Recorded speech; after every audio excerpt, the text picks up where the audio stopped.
Hello. Welcome to the Community Homeworks Workshop this evening. We're so glad that you're joining us tonight. My name is Tiana Harrison, and I'm the Education and Volunteer Coordinator at Community Homeworks. If you're watching this live, please feel free to comment and let us know where you're tuning in from. Also, if you would like to join in on the discussion or ask questions, please put that in the comment section as well. If you're watching this after the live broadcast, we are still happy to answer your questions. It just may take us a little longer to respond. Community Homeworks is a nonprofit organization with a mission to empower homeowners to maintain safe, sustainable, and dignified homes. We get our funding from grants, gifts, and donations. So if you find value in this workshop tonight, we encourage you to donate on our website at communityhomeworks.org. Tonight's workshop is titled Common Door Repairs, and our instructor is the magnificent Mr. Lee Taylor. Thank you so much for being here, Mr. Taylor. We're looking forward to learning more about common door repairs.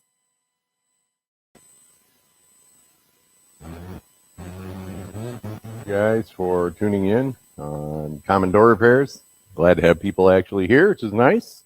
So I want to start out with Jana probably said this, but if you have questions, type them in. If you guys have questions, ask. I have to remember to repeat the question if somebody types it in because I'm not real good at that. But anyway, so like I said, if you have questions, please ask. We're going to be talking about just common door repairs today. So as far as whether it's an interior door or an exterior door, a lot of the things that we're going to be talking about are similar. So I do usually like to ask when I have people in the class as far as age of your house. So that helps me with some things. So I'll start with you. About 20 years old. Okay.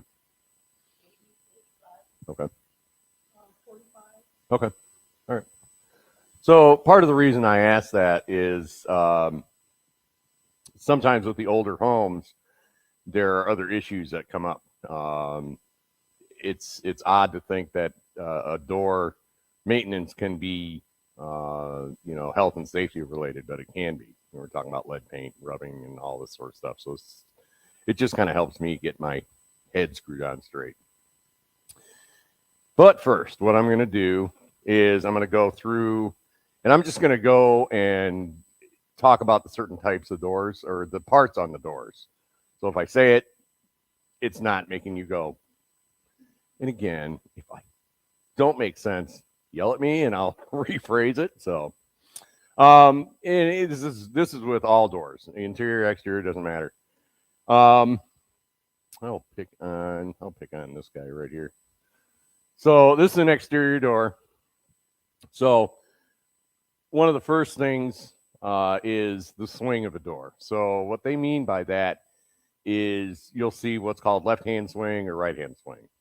And a lot of times people get confused with that. And there's a really, really simple way to know what swing your door is. And you need this in case you need to replace it or something along that line. So you have your hinge side here. These are your hinges.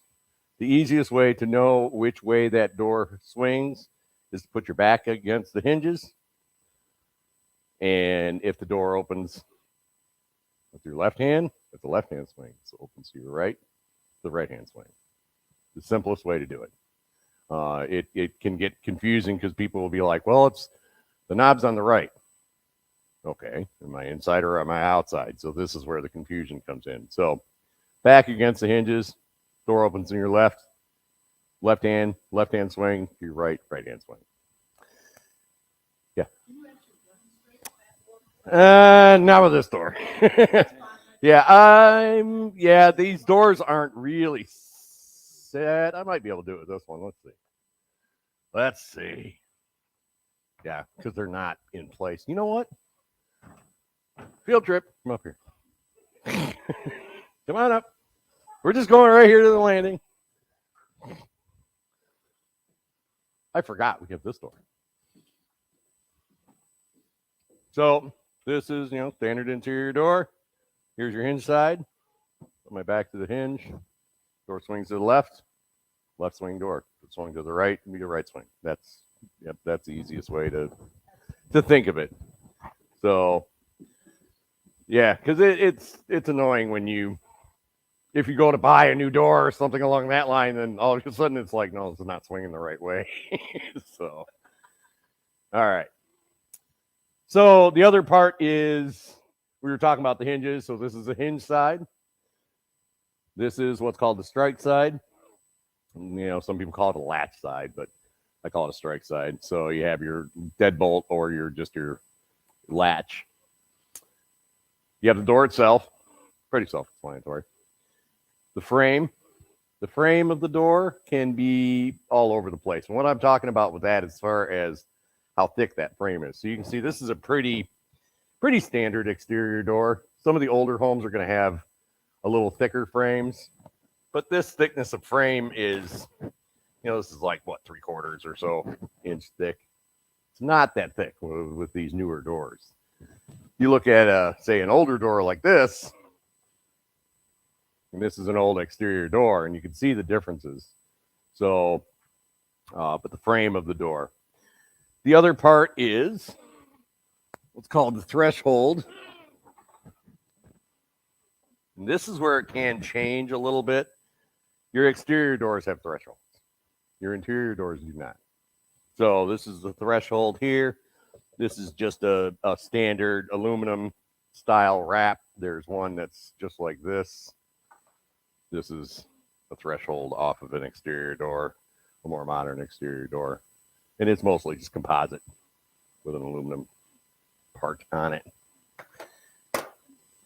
Yeah. Can you replace the threshold without replacing the frame? That's a good question. We're going to get into that in a little bit because it depends.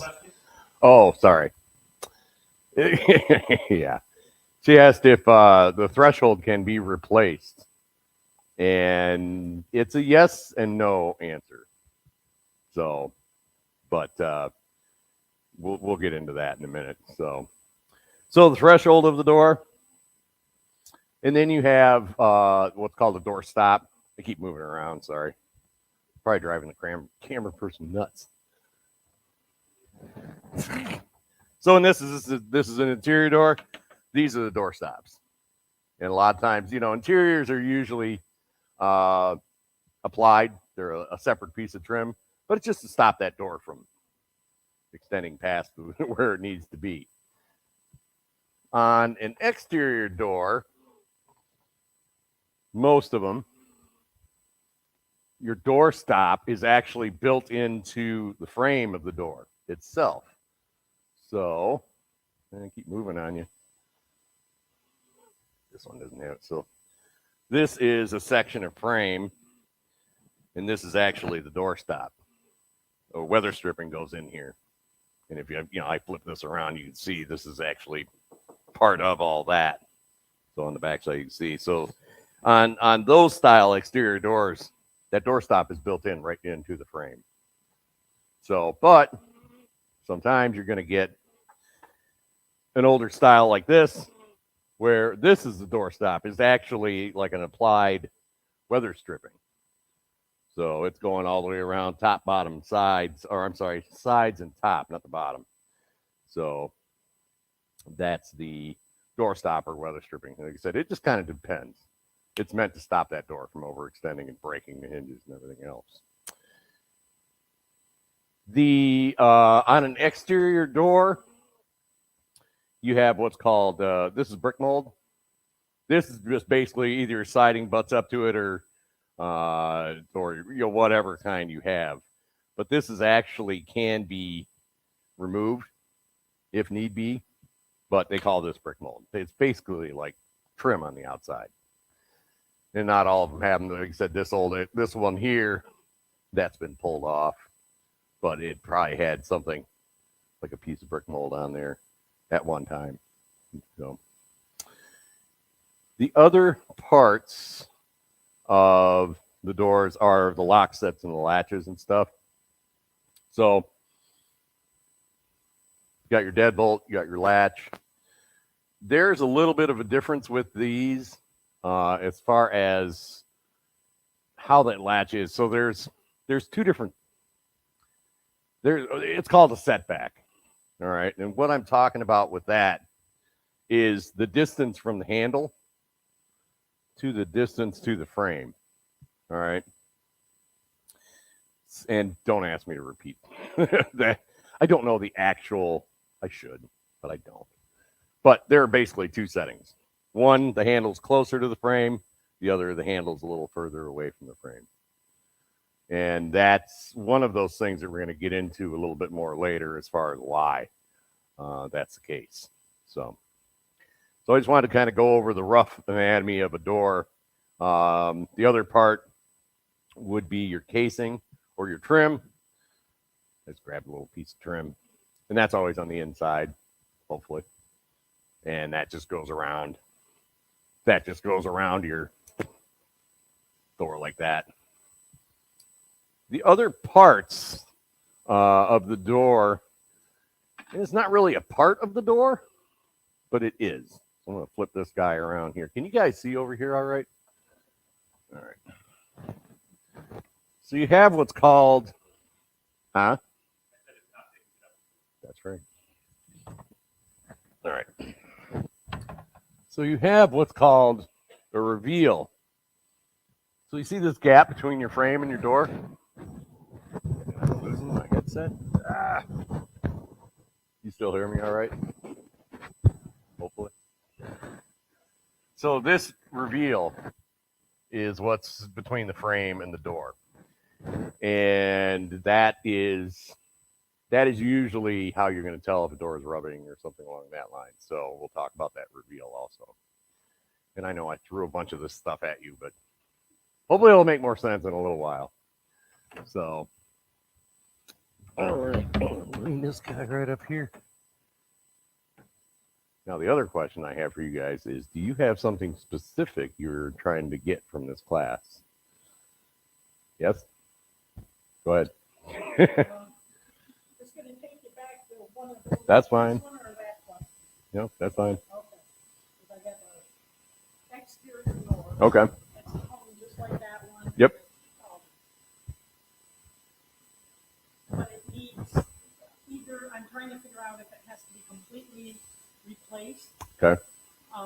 And my question is, if it has to be replaced, can I just buy a door, or do I have to buy the whole frame? Yep. That's Also, the what's that called again? threshold. Yeah, that Yep. threshold is broken. Okay. You know, there's like a chunk that's broke out of it, and I wonder how that would fit in with the replacement. Okay. So I'm just going to rephrase your question real quick. You're asking with a more modern exterior door, if you have parts and pieces that are broken, do you have to buy the door as a whole, or can you just buy the door as a slab? That's what it's called. You just buy the door. The answer to that is everything is fixable, but it can be a real pain. Most of the time with an exterior door like this, it is just easier to buy the door and the frame. That's how they're sold. And the whole frame. Right, and the threshold and all that. The reason for that is two or threefold, actually. The widths are pretty standard when you get into these style doors. Older doors like this, they can be all over the place. This is part of the reason I asked the age of the house. The older the house, the more awkward those sizes can be. Like I have a door like that Mm-hmm. on the front of the house, but the back of the house is an older door like that. Right. Yeah. So, and these are broken down into, you can have like a 36-inch wide door, 32, there's some pretty common sizes out there. But as far as this style door, the reason why you can't necessarily put just a blank door on, like I said, is a couple of reasons. If you're lucky enough to find let's say the same manufacturer, right? The issue is that because these hinges are mortised in, they're cut into the frame. If you come up here and look at these a little bit closer, they're cut in. So the odds that you're going to be able to find a door where your hinges line up exactly, because if they're even off a hair, and they're chiseling and whatnot, right? So that's the first one, and you have three of them to deal with. Second one is Is your deadbolt going to line up? Is your lock set, your latch going to line up? And most of the time, that's a no. So, I mean, is it possible? Yeah, but most of the time, it's just easier to just to replace the door itself. It's cheaper too, yeah. So, in a lot of ways, yeah. So, especially an exterior door, because yeah, you can take it off and mess around with stuff, but how long do you want your house opened up? So, it's one of those sort of things. So, and then the threshold on these doors, excuse me. Like I said, it's built into the door. So if you look at this threshold is actually nailed through the frame into that threshold. You know, there's like staples or nails, and it's, you know, silicone and all that sort of stuff. Yeah. So, you know, can you replace the threshold? You know, if you maybe find one like that, yeah, again, anything's possible, but you know, it's work. So, you know, on a door like this, yeah, I'd say just go out and buy a new door. You know, a lot of times, depending on the styles, I mean, see, there's hundreds of styles out there. You know, this is technically called a 9-light door. There's all sorts. The other thing that's nice about these is, you know, this is tempered glass, so you need to really kick it pretty hard to be able to break that. I have seen them broke occasionally, but by then, whoever's trying to break in, they're going to have some other means to be able to do it. So, yeah, replacing that door would be the easiest way. And as far as how to know, well, the swing is the first thing. The second thing would be your width of the door. So you can measure it, you know, you can just measure the door itself, the width of that door. That was the question I had next for the width. Yep. Just the door? Or the Yeah, just the door, because if you're buying the whole frame and everything, that's, yeah. So, getting them installed, thanks. Getting them installed, you know, is it something that you can do as a homeowner? Yes. So this is a 36-inch door. So, and 36 is usually about the max that they'll go. I imagine you could order a special order if you wanted to, but when you go to pick up a new door like this, they're going to say, oh, what style, what swing, what size. So, and then the height is relatively common. The other issue is sometimes when you get into, so say an older style door like this, and let's say you want to replace it with a newer style door, an insulated door, or something along that line. Yes, you want to check the width and everything else. But when, remember we were talking about the frame thickness? Sometimes that can mess with some stuff. So with a 36-inch door, so you got your frame, from frame to frame, you know, you're looking at, you know, 37.5 inches, right? And generally, the opening for, in the framing, for the opening for that door should be at least like 1.5 inches wider. Gives you playroom to move that door back and forth, side to side if you need to. Sometimes I've seen it where you pull an old style door out like that, and there may be a huge amount of space in there, or it may be really tight, you know, butting up to the framing of your house. So if you're changing over to a style door like this, or from this, that's one of those things you want to pull the trim off on the inside, and you'd be able to take some measurements a little more accurate.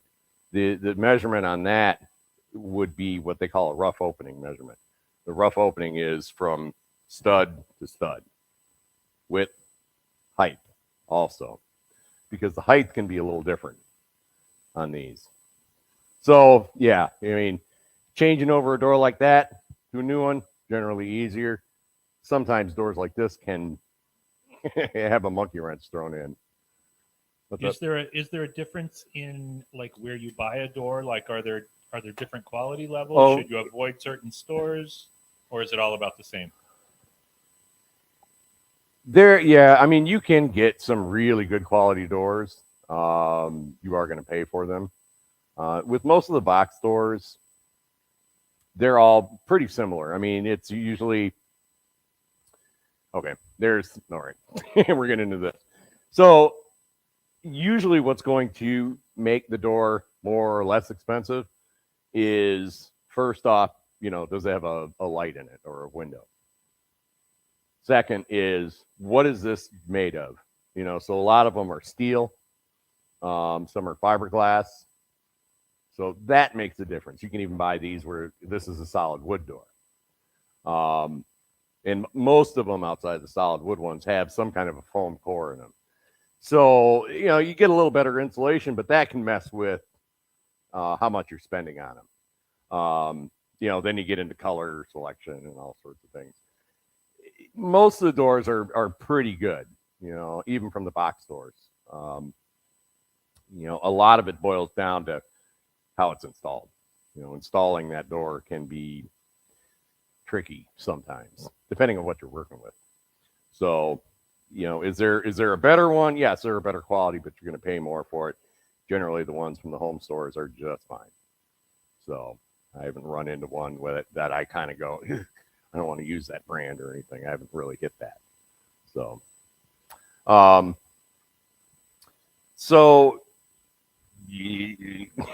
get back on track here. So, yeah, hopefully that answers your question. Thank you. Okay. Did you guys have a question? No? All right. It's been a while since I taught this one. So I do want to talk about how to remove a door. So there are times when you're going to have to remove your door, whether you have to paint it or whatever it is. And this doesn't matter whether it's an interior door or an exterior door. So what you want to do is you have your hinges.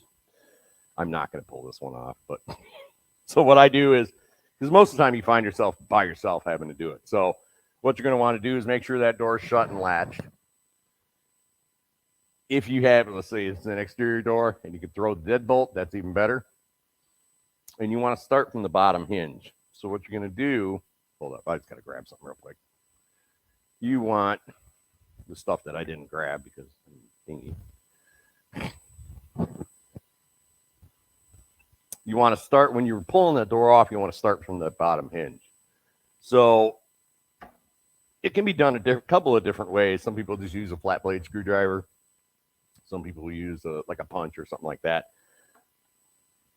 And I'm talking more modern hinges.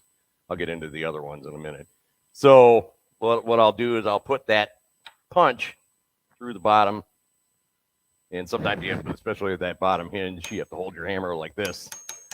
And you work and you pull that pin out, set it off to the side and move up, move up. Once you pull that last pin out, that door is loose. So usually I keep my body weight against it. That's why you want it latched. But the reason you start from the bottom up is I have seen where somebody's taking a door off to paint it or do whatever to it. And they start from the top and they get down to the bottom and that door, and then the frame goes and everything else goes. So bottom up when you're taking it off. When you're putting it back on, it's just in reverse. You want to start from the top. So, but what can happen with that is, you're going to have two parts of that hinge. And sometimes when you put those hinges back on, they can move a little bit. So generally, what you're going to do, and this is where having another person is really helpful. They're usually not this high either. Is, you line up these two hinges. Sometimes what you need to do is tap one side of the hinge up or down. And you can do that a little bit, right? And it just makes it so they can get in there. What some people will do is they'll leave those screws just a hair loose that are actually holding the hinge on until they get them all in, and then they'll tighten them back up. So top down when you're putting it back in. So, and usually what I do is, you see how this is picked up just a little bit versus slamming them down like that. if you didn't have like a punch or something like that, trying to get a flat blade screwdriver underneath that is a nightmare. So that's usually why I have something like that and I can get underneath there. But I generally will leave those hinges popped up just enough to where I can get a flat blade screwdriver underneath. It doesn't hurt the door whatsoever. So, so yeah, when you're pulling that off, that's the order you want to go: bottom up, top down when you're putting it back on. So the other reason I asked about older houses is sometimes you have these old style hinges. And if you look at this a little closer, you can see how this bottom decorative piece, when you move this, that doesn't move. That's the top of the pin. See how that part moves? Right? Yeah. So if you're pulling these style pins, sometimes you have to get right underneath there with that flat blade screwdriver and bump it up. And yeah, these older ones going to be a grouch to get out sometimes. So, but yeah, you know, there's a fixed end, and then there's that pin. This is just a pin head. I can't even get it out. I would have to put in a device or something like that. And they're usually painted and everything else. That's the easiest way. And most of the time that should be facing up, if that makes sense. Okay. Huh? Not always. Well, on this one. Should be. Makes life easier. So. All right. So we're on hinges. So we'll talk about hinges a little bit. So we talked about the old style. I'm going to bring it right over here to you guys. This is the newer style. So let's say your hinges are wore out. We'll get into some of those hinges a little bit more. But let's say your hinges are, you know, your pins in, and that hinge just wobbles all over the place. It just happens with, you know, depending on how much it's used and whatnot. And you say, you know, my door's good. I just need new hinges. So what you want to do is pull one of your hinges off. That's where you'd want to pull that door off. If you have 3 hinges, say, like that exterior door, the easiest thing to do is pull off the middle hinge and let those 2 do the work holding that door temporarily. We take that hinge into the store because it may be squared off like this. It may be squared off like that. You have different styles. These are called radiuses. So you have wide radius, narrow radius, squared off like that. And then you have different sizes. So your sizes, generally this larger size is going to be for an exterior door, a heavier door. In this style, doesn't matter, the radius on it is usually for lighter doors or interior doors. So, but like I said, take that hinge off if you can, go in. And the reason is that, you know, let's say you have that style and it's cut into the frame, because that hinge is set flush into that, right? It's pushed in, right? And, you know, I mean, if you have one like this and you buy one like this, well, you know, they're going to work because it's going to fit in, but you're going to have this big old gap. It's when it's the other way around. You have this, and you buy that, and then you got to get a chisel out and you got to do all this work and everything else. So it just depends. So like I said, you can, you know, you want to bring that hinge in and be able to match it up just to be able to minimize how much work you're going to have to do to put that new hinge on. The other is, if you look at these, look real close, you can see how this is the backside of the hinge. There's no bevel. See that bevel that's in there? That's designed to hold that screw. And I don't care how old it is, they're all set up that way. Because this is the annoying part. Well, not annoying, but is I've seen people where they put the hinges on. You're right. And because the thing is that they'll line up. You know, either way, they're going to line up. And what will happen is that, you know, you'll go to open it, or I'm sorry, you'll go to close it. We'll get about that far and it will start binding. That's an indication. Don't push it. You just have to flip it. So just because the holes line up, don't count that as good. So you're always looking for that little bevel, and that's where that screw head actually sits down in. I have a question. If you have a door, okay, I have an interior door, wooden. Yep. I'm pretty sure it's a hollow core. Yep. We're going to get into those in a minute. Okay. Well, the hinge, like the door's falling off, it's coming out, and I can't, and I tried tightening them up, and they just sit there and spin and spin and spin. Or I'll get it, and I think, oh, it's great, and then I go to open it, and all of a sudden the thing falls. Yep. Exactly. Yep. And so how would you remedy that? Do you have to put up? Yeah, go ahead. That's it, because I'm leading right into that. Right, So that's, oh, sorry. Basically what she's saying is that she was asking about the hinge. The screws in the hinge are stripped. They keep, there's no bite left. When you go to tighten them up, they just sit there and spin, and how to remedy that. So partly when you're doing this, and this should be a little maintenance thing you do on your doors anyways, is you want to make sure those hinges are, those hinge screws are tight. If you can sit there with a screwdriver and they just spin and spin and spin, it means that there's nothing left to bite. So there's a couple ways you can deal with it. One, you can get a little longer screw as long as the head size is the same. So if you're looking at how big the head size is, basically you drop it in, and that screw head should be relatively flush. You don't want it sticking way out. So, a lot of times those hinge screws are really small. They're only, 3/4 of an inch, maybe an inch long. Back to that frame, right? So sometimes if it's a newer door, you may have run out of frame, right? There's nothing left. Sometimes what you can do is you can get just a longer screw, and you dig into the frame. You might even dig into a little bit of that framing in the house. And sometimes that's going to be enough to be able to fix that problem. That's the easier way. If you don't have that luck, what you can do is take the hinge out, and you're going to have your hole. A lot of people say golf tees. I always use toothpicks, because usually most people have toothpicks. I'm not a golfer, so but I get toothpicks, pull that hinge, and now I have just those holes showing in the frame of the door. And I get a little wood glue and coat the toothpicks, and get my hammer, just put them in, and I just jam them in there, tap them in, walk away for however long for that wood to dry up, or that glue to dry up, and then get out a utility knife and cut it off.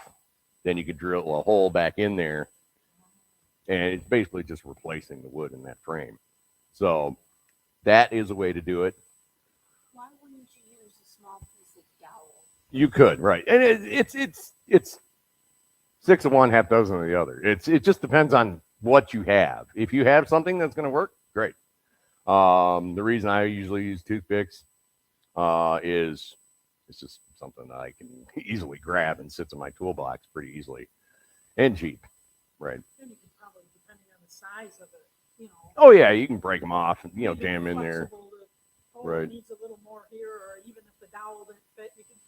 Right. Yeah, it doesn't really matter. All you're doing is filling that space in. So like I said, that's an easy way to be able to deal with that. Because what happens is, and I have a door for our pantry that's that way, where they're all stripped out. And what it does is when they're stripped, that hinge actually pitches out a little bit, right? Which can lead to other issues. So remember how we were talking about this reveal on this side? You may want to switch over, or I can move this door. Can you see this? Okay, if you can see it. So what happens a lot of times is that these doors start to rub. And most often they rub in the upper right-hand corner. And the reason is good old gravity is taking, but what will happen is that, a lot of times it boils down to that hinge or those screws, and it pulls out and leans, right? And starts rubbing. So generally, if you have a door that's rubbing on the top, what you can do is look at the reveal on the strike side of the door, and if it's real tight in the top, and as it goes down, it widens up to a normal, relatively consistent gap, you pretty much know your top hinge is loose. There's another thing that can happen. We were talking about pulling these doors off to paint them and stuff. And what can happen is that people will paint their doors and they get a bunch of paint in that cutout, right? And what will happen is that you go to put the hinge back on, and now instead of being flush, that hinge is pushed out. Sometimes that's all it takes to be able to make that door rub. So sometimes, if you run into that issue, I'd say check those screws. If they're tight, check to see if that hinge is flush. You run your hand along it and you'll feel it. If it's not, pull that hinge out, and sometimes you got to get in there and maybe old paint or who knows what behind there and dig that out a little bit and get it back so that it's flush. So the other thing that can happen is sometimes the actual pin in the door, or in the hinge, I'm sorry, just wears out. And you'll know that because imagine the pin's in there. If you're able to do this, wiggling it back and forth quite a bit, that's the hinge pin is just shot. That's where you'd want to replace that whole hinge. So So you can't just you have to replace the whole hinge, right? Because they come with yeah, they come in sets. Yeah. You have. Okay, so yeah, you just opened up another thing. So no, it's good. You're jumping ahead of me, which is good because this is what I was going to talk about. So yes, you buy them as a set, right? You notice one side is 2, one side is 3. And this is one of those things that some people have real strong feelings about. Me personally, I like these, the ones with 3, to be on the door. Some people say it needs to be on the frame. The only reason I like that is when I go to put this hinge back on, I can put my finger underneath it and guide it in, versus this on the door, and you're trying to not pinch your fingers. So, does it matter as far as what side it goes onto? As far as I've run into over the many years, I haven't had an issue with it. There are some people that will say that, yeah, you need to have this on the frame side because it takes more weight. Talking interior doors, generally they're not that heavy. So, does it matter?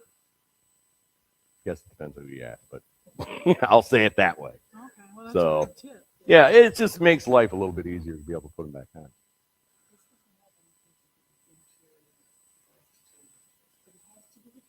Okay. Okay. Close all the way. It just sits there and just kind of goes boink, boink, and bounces a little bit. Yeah. Yeah, those hinges, a lot of times with those, it depends on the cabinet door. That's a whole other can of worms. Oh, the question was, thank you. See, I'm bad at doing that. You can tell I'm not used to being on camera. The question was, is cabinet hinges not fully closing the cabinet door all the way? And is it the hinge? Yes, it usually is the hinge. Most of those cabinet doors, a lot of them, they have springs in them. So when you close it past a certain point, it closes and stays that way. The hinge wears, or the spring in there wears out. That can be tricky. There's actually, you just brought up a thing we should probably have a class on, but finding that same hinge can be interesting. So, if you have that issue, yeah, take that hinge off and take it down to your, if you're lucky, it'll be at a box store. If you're not lucky, you may have to go to a little more specialty store, like a kitchen shop or something along that line.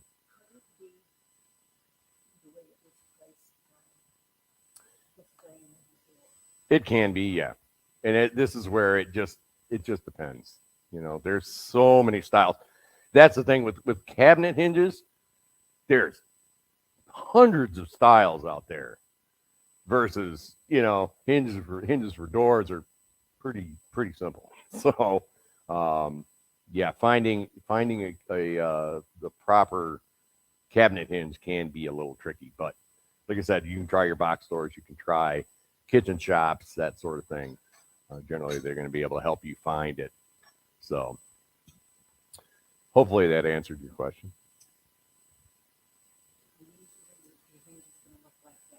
Well, like you said, I mean, oh, you're saying as far as a door hinge?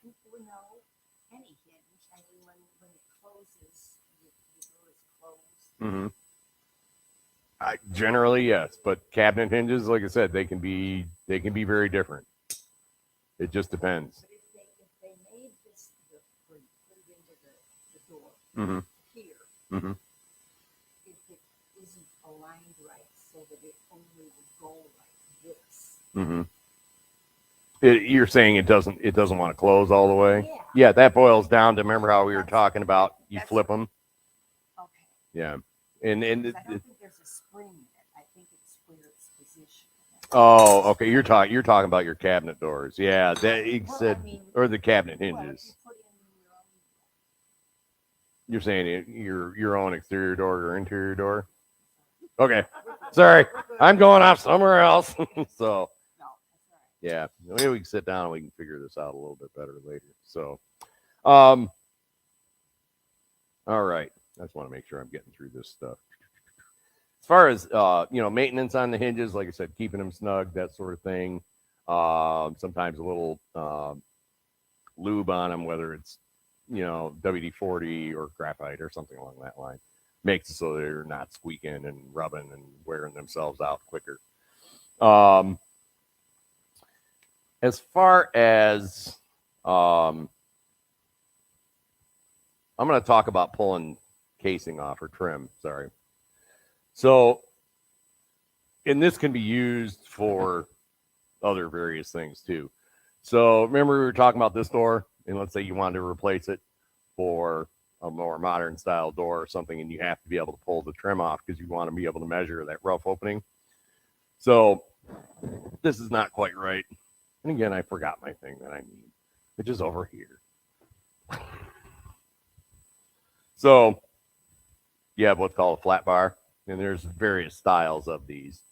But like I said, your trim is usually sitting like this. And this is more modern trim. Some of the older houses have that real wide trim. It doesn't really matter. It's all relatively the same. If you are trying to save your trim, you need to be gentle with it. So generally what I'm going to do is I'm going to start at the bottom. I'll get a thin piece of wood or something like that. Some people even use like a doubled up cardboard to protect the wall, right? And what you want to do is carefully get that flat bar in, tap it in with a hammer a little bit, and just get behind that trim a little bit. And instead of prying like this, you can pry this way or this way. So what you're doing is actually prying this way instead of prying like this, right? You can use this side here to get in behind it, and then you can pry up like this. I don't like going in this way because it's usually really tight between the frame and the trim, especially if you're trying to save the frame because you're going to mar that up. There's really no good way to be able to save that. So anyways, I want to point at this one too, and I don't think we have this here. They sell flat bars that are really thin. Those are nice to be able to get into that tight spot and open it up just a little bit so this fatter one can get in there and actually do the work. So start at the bottom. Get back in there, protect your wall, get it pried up a little bit. And you'll feel, it depends on how long the nails are. You'll be able to pry it out a little bit, and you work your way up, pry it up, work your way up, pry it out, and work your way all the way up to the top. Generally, it's going to be some kind of a 45 most of the time. And I work up to that point. At that point, sometimes what I can do is pull this bottom out gently not trying to break it. And it depends on how the trim was installed. Sometimes what they'll do is where they have a miter joint like this, they may put in a nail to nail these two pieces of trim together. And that, I mean, if that's the case, fine, you know. Right, yeah, you just kind of go like this and, you know, you have it all loose and then you may have to pry it out like that. Now you're going to have your trim and you're going to have a bunch of nails sticking out of the back side. I forgot another tool. What you want to do, especially if you want to save that trim, you know what tool I'm talking about, don't you? So some people will get a hammer, and if all you have is a hammer, that's fine. You want to pull that trim or pull those nails from the back side. You can hook that hammer in and pull it like that. Thank you. Yep. Or you can use, these are vice grips. You can adjust these, or you can use like a channel lock adjustable plier. See this rounded edge right here? What I can do is, so imagine this thing's a porcupine sitting right here, right? I grab onto that nail and just roll it out, and it will pop out. That way, you're not blowing the whole front face. Then, the trim nails don't have heads on them, right? Yeah, they're usually pretty small. You can just pull it straight through. Okay. Yep. It just, I've seen it where people, you know, they have it and they go, oh, I'll pound them through. And they just create more work for them later. So just pull them out from the backside. So yeah, that way, all the way around. Generally, I'm going to do my sides first, top last. Then you're going to be able to see what's going on, how much gap you have.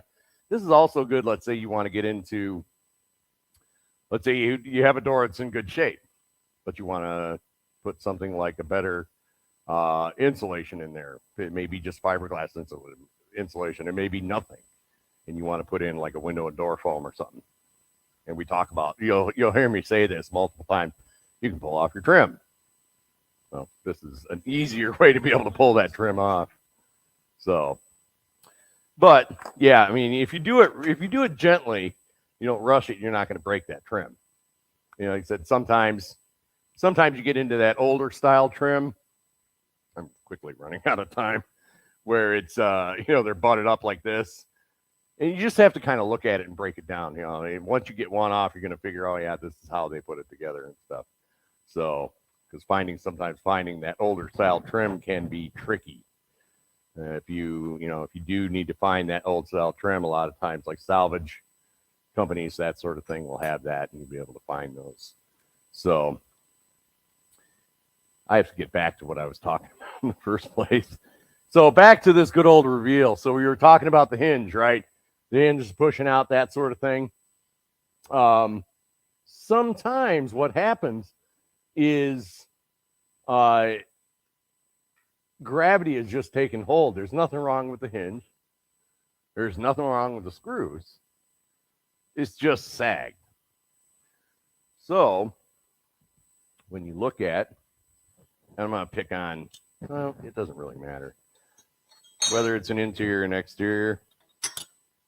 So you're going to have, see this one here that's closer to, in a sense, would be the center of the frame. This one here would be closer to the center of the frame. There is what's called a adjustment screw. All right. Don't want to open that door. It scares me. So the reason you want that one is if you get the one that's closest, say, you can actually see it. See this where this is sticking out? Sometimes if you try to run a longer screw into that, you may be digging into just the drywall or the plaster.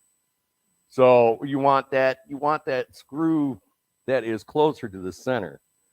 And on your top hinge, what you can do is run a longer screw in. Now you're digging into the framing. And what it does is that door has just kind of done this. By running that longer screw in and digging it into the framing, it'll lift it a little bit. So what you do is, and this is where an impact drill driver is, you can do it by hand, but it's a pain, literally. I'll run that longer screw in, tighten it up a little bit, then I shut that door, and what I'm looking at is that top reveal. And, it can be really, really slight. If you look at this, I can make this door do it. Well, maybe I can make this door do it. Those things, generally you should have the same gap you have on your hinge side as your strike side. And yeah, sometimes what you're doing is you tighten that screw up a little bit, close that door, and that reveal starts to shrink up and match all the way across. And that, like I said, what that can lead to as far as fixing things. How many of you had a door that you have to lift up onto latch? It's because it's used generally 9 times out of 10, it's sagged. And now that latch does not want to go into that strike. Right. So that usually is a pretty easy fix for that. The reveal on the hinge side and the strike side, generally there's not much you can do with that outside of playing with it, like taking the trim off and stuff. Usually that's an installation issue, but that top is really where it gets into rubbing. It gets into not latching, that sort of thing. So I said, generally that's going to be one of those things that you can do pretty easily.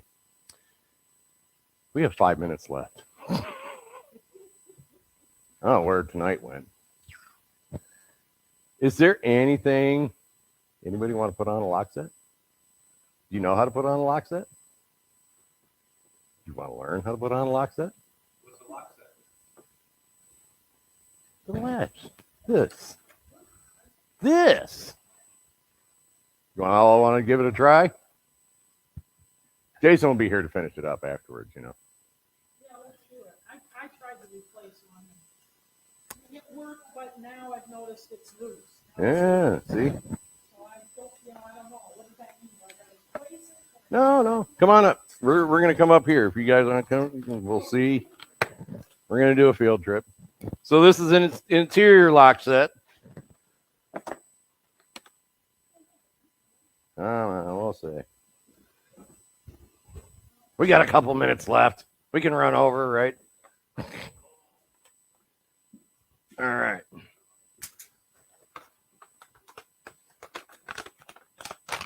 All right. That might be a good spot right in there. So when you get your lock set, all you got to do is simply open it up. Yeah. Save your latch. And your lock set. Now, sometimes you can see this. Sometimes you can actually pull this handle off. There might be a little set pin in there, like you push it, you pull that handle off, it makes it easier.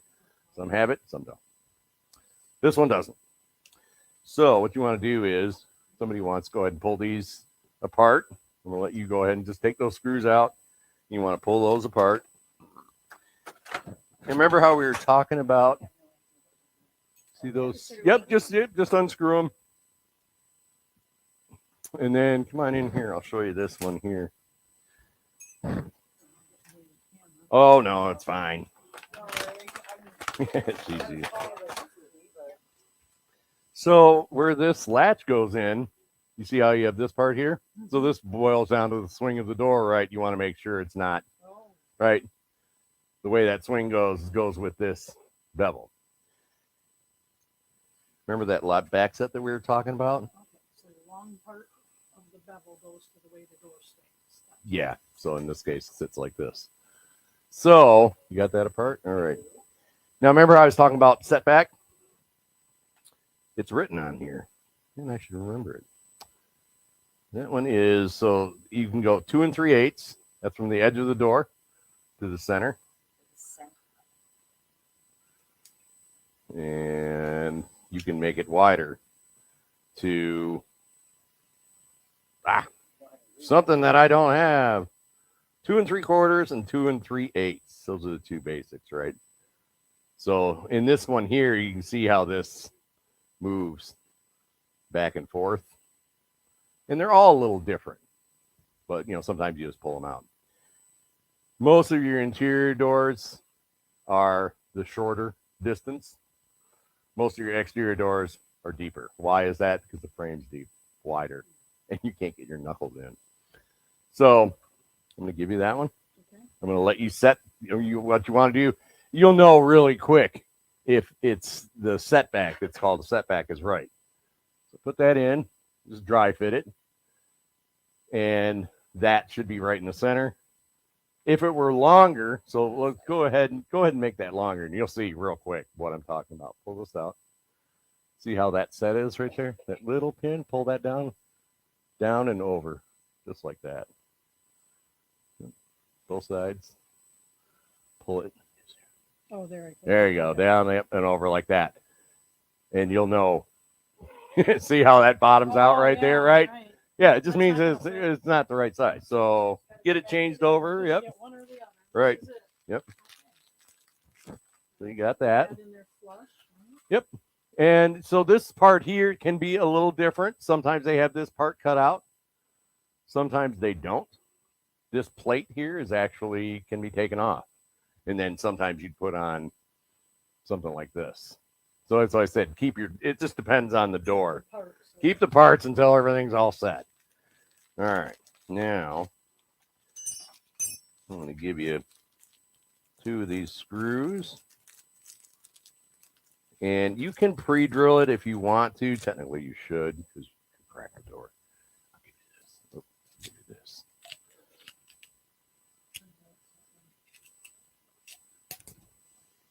Yeah, there's nothing pre-drilled there. Nope, there's nothing pre-drilled there. So you want to see a trick? What I do sometimes? What do you do? What I'll do is I'll go ahead and mark it with just the screw itself. Okay, well, I think I did that on the top. So Yep. And just kind of, just press it in a little bit. Okay. And what you can do is that nail punch or something along that line, you can just punch it in a little bit and it'll just create just enough of a hole to be able to get it started. Okay. Then you can run it in. But go ahead. I'm going to let you go ahead and just run those screws in. There's that. And this is where you want, you need 5 hands and I guess. Or more. Yeah. Anybody want to help? Yeah. Yeah. Yeah. I felt like it right then. Run that guy in. Sometimes you have to get a little push. Why you should pre-drill it is it will sometimes crack that door a little bit. It's gonna run it in. Nah. Okay, so now I don't want to put this all the way in flush. Yeah, you do. Yep. Oh, I do. Yep. Okay. You're gonna run. You always put your latch in. This is your latch. You're always gonna put your latch in first. So the difference between an interior door and an exterior door on the latches, it's on this back side of the flat side, it's smooth. Versus an exterior door has that little pin. And it's kind of a safety thing to make it so people have a harder time picking their lock, basically. And I can show you that a little bit better. So that's that, just like that. And we have the strike over here that we'll put in a minute. But I just wanted to make sure I wasn't going on an angle. yep, that's what you want to be relatively straight doing that. Because, yeah, if they're sitting cockeyed, it can throw things off. The nice part about this with the plate on there is it keeps that from rolling the latch itself. So sometimes if you get into that situation where you don't have this cut out, you can cut it out. It requires chiseling and that sort of stuff. But to me, it's nicer because it does keep the latch itself. So now it's always going to have a little bit of playroom. I make sure that it's good. What I'll do is I'll press that in. And if it pops out, you're in good shape. So now I'm gonna have you two work together on this. That's right. Teamwork. Yep. Let's get it done. So come on this side. One of you gets to screw it in. It doesn't really matter. So I'm gonna point this out. So this is what's called a passage. So there's no way to lock it. Privacy. So If it's a privacy, yeah, you want it so that somebody's not locking themselves in the room, right? But this one, it doesn't really matter. So you can see how that is. That's going to slide in, sometimes jiggling it around a little bit, just like that. For our purposes, we're going to flip this around, so we're going to have more light on this side. So I'll let you put this sign on this side.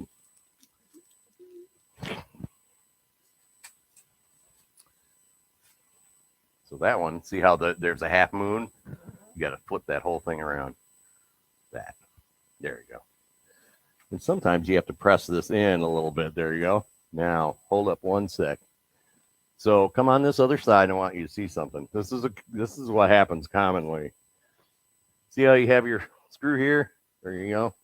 You have that hole and that hole. Those should be in those. That's what you want to line. Oh, I know. Details. There you go. Just like that. Yep. And do you have that screwdriver? That's something you're going to need. Now, this is where it gets tricky. So, yep, you want to do it by hand first. So I usually get one in there and I'll thread it in by hand, and you'll feel it. And this is usually the most maddening part of the whole thing. See how you're off at an angle like this? You need to. There you go. Yep. See, you shot down. So what I do a lot of times, see that's what you want to avoid. Yeah, I did it anyway. Yep. Go ahead and pull this right out. There you go. And you want to catch that. So what you want to do is sometimes, there you go. So what I'll do sometimes, I'll back it out a little bit. Yeah, then I can see it a little bit. Just to get it started. You don't want to use, I generally don't like using a tool at this point because you can cross-thread those. And once they're cross-threaded, there's no real fixing them. So, give you that one. This is where being able to pull that handle off makes life a lot easier. You can go straight in.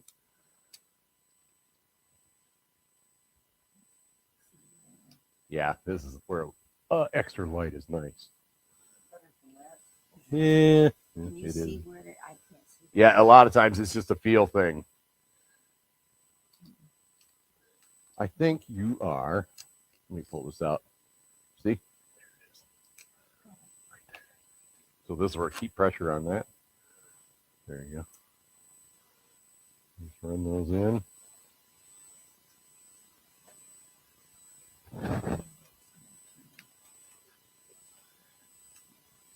And that's why I like to use my fingers, because I can feel a lot more of what's going on through my fingers than I can through my screwdriver. Once they're started, this is where you can get that screwdriver and you have to run it. Something gets shifted. It's all right. It does that. It's going to move up and down, and we'll talk about that one in a minute. So they're both caught. Feels like it? Yeah, they're caught. You can always give them a little tug. The screws themselves, when they're caught, they're not going to pull out. So we can use this guy, and you have to run at an angle. This is where it's hard. This is why I like to use a hand screwdriver versus a drill, because you'll strip that out real quick. Yep, it's moving. This is, yep, you just keep it. There you go, keep it up like that. And this is where, like I said, if you have a choice, you can grab one that you can pull that head of that handle off. Makes life a lot easier, right, for this reason right here. Some of them are a little different too. Some have it where you put the screws in ahead of time, and it has a backer on it, and you slip it on and then turn it. So like I said, there's variations on all that, and you're generally going to know if it's cross-threaded. If it does not want to turn relatively easy, you don't want to force it. Sometimes you have to back it out, put that back on. If you're using a lever handle Mhm. as opposed to a round handle, does it go on the same way? It's, yep, they're all pretty much the same way. Yeah, if it's a lever handle, they go on basically the same way. Sometimes you have to change some things around depending on how that lever is pointing. So, a lot of times they come with instructions. They're going to say how they particularly want you to do it. So, You feel that digging in there? Yeah. Yeah, and this is it'll kind of drive you nuts a little bit. Right. Sometimes if you're by yourself doing this, sometimes what I'll do is I'll put my foot here, I'll put my knee here, And hold it. and hold it steady. But if you have a partner, You got the idea. yeah, you got the idea. So I can finish that up real quick for you. I'm going to ask you. So I want to show you one of the things I'll do is that's how easy it can be to strip out. Sometimes I'm going to run it in as much as I can with my fingers. And sometimes having a longer screwdriver is nice because it will not want to dig in like that. Oh, this one's really grouchy, isn't it? Let me get this side done first.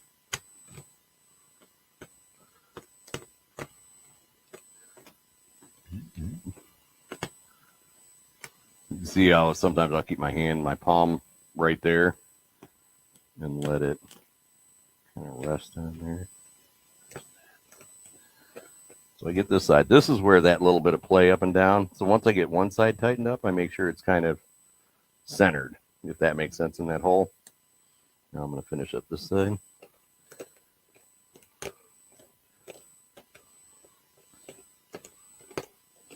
It is, yeah. Like I said, it's yeah. Right. But right, yep. And this is where sometimes a screwdriver like this may not be the answer. A longer screwdriver sometimes is a little bit easier, but sometimes you just have to work with what you're given. So, and that's the case on this one. So we go ahead and we tighten these up. Now you were talking about that whole handle being loose before, right? That you put it on and then now it's moving. Now it's loose. These loosen up. So you just tighten up these screws. Yep, that's it. Ta-da. Simple enough. Good information. So you put that on, and you don't want to over tighten them. So what I do is I snug them down. I don't want this moving up or down, but I don't want to over tighten them. How do you know if they're over tightened? Then this won't. Yep. You do this and you take your hand off of it and it stays stuck in here. Yes. Okay. It means one needs to be loosened, one needs to be tightened or whatever. So sometimes it's just a little bit of play and you want that to pop out. Okay. I have a quick question. Yeah. All right. Let's say you have an exterior, a door with a lock. Yep. And you put a key in there. Yep. And it used to go in flush, right? And turn. And right. Then it's like, it's kind of sticky now. Powdered graphite. Powdered graphite. Yep. You can find it in little tubes and cut it and you squirt it in there.